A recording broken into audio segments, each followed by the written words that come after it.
Hello everyone, it's me Clayton. I just finished watching episode 2 of She-Hulk Attorney at Law. After our first episode that had some hits and misses, the second episode also happens to be full of ups and downs.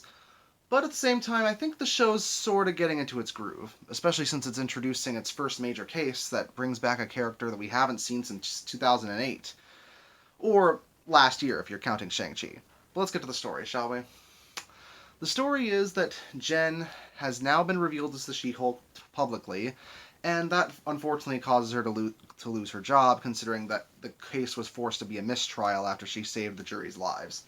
They'd be a little too biased to someone who saved them, of course. But thankfully, Jen gets hired back in the exact same episode for the Superhuman Law Division, where she gets to represent superpowered individuals in court. Unfortunately, her first case as part of that division is to basically act as the attorney for Emil Blonsky, aka the Abomination, the main villain of the first Incredible Hulk movie of the MCU back in 2008. Not the 2003 film, the 2008 film. And Emil Blonsky returns, played by Tim Roth, who seems to have essentially mellowed out recently. Granted, we have seen him in an underground fight club in Shang-Chi, but it seems that he genuinely wants to return to society in a positive way after his release, and he's even written several little haikus showing that he has genuinely expressed remorse for the actions that he's done. But when the news media happens to figure out that he has been in a fight club alongside one of the sorcerers, you know the one, Wong, it seems that this case is going to be a bit trickier than usual. I do appreciate that Tim Roth does bring a pretty funny performance here, considering it feels in character with how he was portrayed in the 2008 film.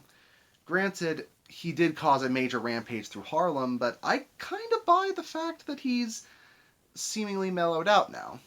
It seems that he and Wong, whatever they've been doing behind the scenes, has been helping him out somewhat, and even though I just found their scene kind of funny in Shang-Chi, I didn't expect it to lead directly into an episode of She-Hulk. Maybe they can do that for like other major things that have happened in the MCU, to have those people show up in court, and that's why the cameos are there.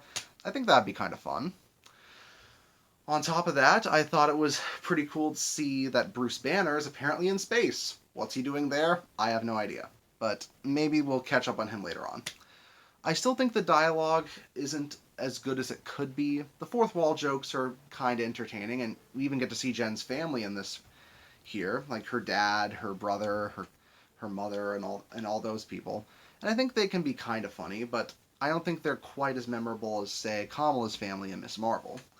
Speaking of which, Yusuf gets mentioned in this episode, so maybe he'll show up here. I have no idea. But I thought that was kind of nice to connect the Disney Plus Marvel shows that way. So yeah, I don't think this series really deserves as much hate as it's gotten so far, but I can see where it's not really that great, but it's not really that bad either. It's for the most part, for the first 2 episodes, it's just sort of there for me right now. Will things get better? Will things get worse? When's Daredevil going to come into the series? Those are the questions that are on my mind currently. And we'll see where that leads in the next episode. So see you next time.